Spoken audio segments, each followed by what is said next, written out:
ডিসির বাংলোর গর্তে মিলল জাতীয় সংসদ নির্বাচনের সিলমারা বিপুল ব্যালট। দেশ জুড়ে সোশ্যাল মিডিয়ায় এই নিয়ে চলছে ব্যাপক তোলপাড়। এত পরিমাণে ব্যালট পেপার উদ্ধার নিয়ে জনমনে নানা প্রশ্নের সৃষ্টি হয়েছে।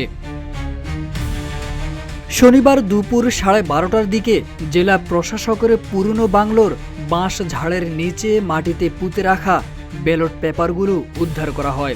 বেশিরভাগ ব্যালট দ্বাদশ জাতীয় সংসদ নির্বাচনের। এর আগে গতকাল বিকেলে ডিসির পুরনো বাংলোর পুকুর থেকে 6টি আগ্নেয়াস্ত্র উদ্ধার করে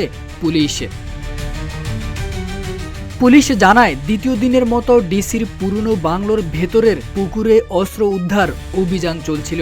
এই সময় ব্যালট পেপারগুলো গোয়েন্দা সংস্থার সদস্যদের নজরে আসে। খবর পেয়ে পুলিশ, সেনাবাহিনী বিপুল পরিমাণে ব্যালট পেপারগুলো উদ্ধার করে। জানা যায় 2024 সালের দ্বাদশ জাতীয় সংসদ নির্বাচনের পর ব্যালট পেপারগুলো ট্রেজারিতে ছিল। এরপর উপজেলা পরিষদ নির্বাচনের সময় স্থান সংকুলনের কারণে এগুলো পুরনো বাংলোতে রাখা হয়। সেখান থেকে কে বা কারা এই ব্যালটগুলো নষ্ট করেছে তা অজানা। এই ব্যালট পেপারগুলো নাটোরের জেলা প্রশাসকের পুরনো বাংলোর ভেতর থেকে উদ্ধার করা হয়, যার বেশিরভাগই সিলমারা ব্যালট পেপার। এগুলো দ্বাদশ জাতীয় সংসদ নির্বাচনের নাটোর আসনের। তারেক আজিজ খান, রূপালী বাংলাদেশ।